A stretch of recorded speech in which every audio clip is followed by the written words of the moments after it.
Konnichiwa, welcome to MrsLinsKitchen. Today I'm going to show you how to make Japanese potato salad.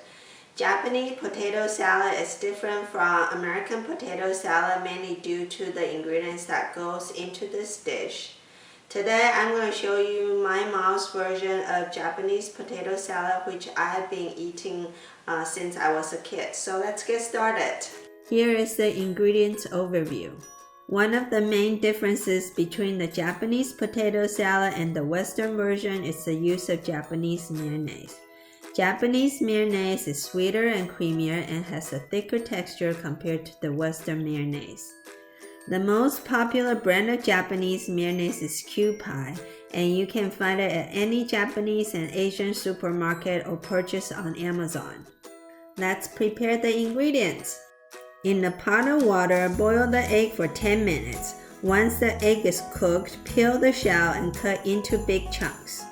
Steam the potatoes for about half an hour. After 20 minutes of steaming, add half of the peeled carrot and steam them together for the remaining 10 minutes. When the time is up, take the carrot out. Use a bamboo stick to check the inside of potatoes. If the bamboo stick can easily poke through, it means the center is soft and the potatoes are ready. Chop the carrot into small cubes.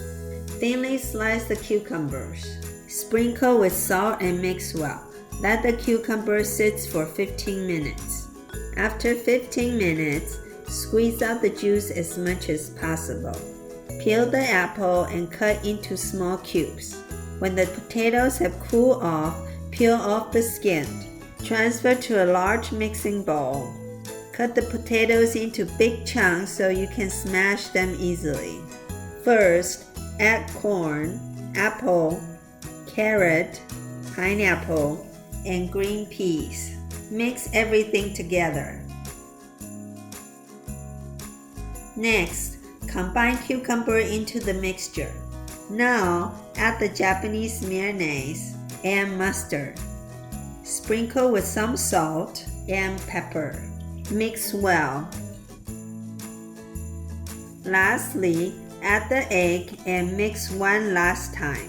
At this point, you can taste the potato salad and add more mayonnaise, mustard, or salt depending on your liking. Transfer into a bowl and your Japanese potato salad is ready to be served. Enjoy! So here is my mom's version of Japanese potato salad. As a kid, I always eat it as a treat on a Saturday afternoon with family. You can also eat this as is, as a side dish, or serve it on bread and eat it as a sandwich. It's also great for picnic, or you can pack as a school lunch. I hope you enjoy watching me show you how to make this dish today. If you like what I'm showing you, please don't forget to give me a thumbs up down below. Happy eating, thank you for watching, and I'll see you next time.